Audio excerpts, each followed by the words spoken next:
It looks like Democrats have picked up 3 out of the 7 races they were targeting in California. And internally here in discussions at Breitbart, we thought that the 7 districts would be a bellwether for the nation as a whole. We thought that if Republicans limited their losses to 1 or 2, that would mean they probably had held the House across the country.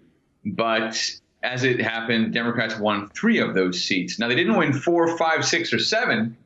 So the House majority the Democrats have nationwide now is actually a very narrow one. It's in the single digits, apparently. Oh, really?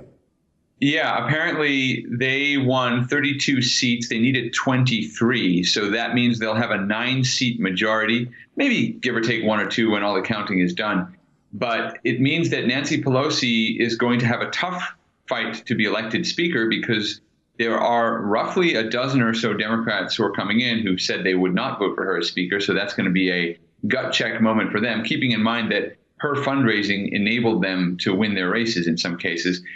So we're going to see an interesting squabble on the Democratic side, but it also means that the Republicans, if they stay united in opposition, are going to have significant leverage in this new Congress, maybe more leverage, ironically, than they would have had in the majority. Now, it's always better to be in the majority. You control the committees, you control the chairmanships. But from a policy perspective, as Trump pointed out in that press conference this morning, you can get deals done more easily if you have a president from one party and someone leading one house of Congress, the House of Representatives, which is really the house that controls the purse strings more directly.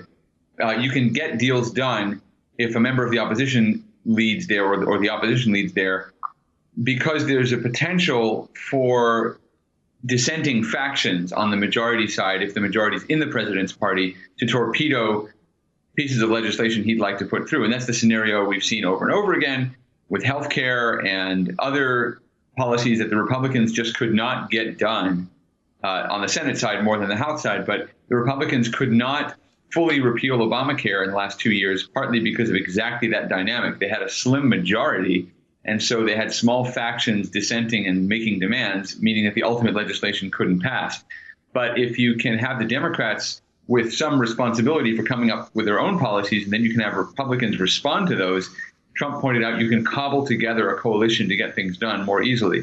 That might not please conservatives in every instance, but it might be the political reality, and it actually will help Trump boost certainly his presidential power over Congress, but it'll also help him score some legislative achievements. He sounded very optimistic about immigration, healthcare, and a few other things as well.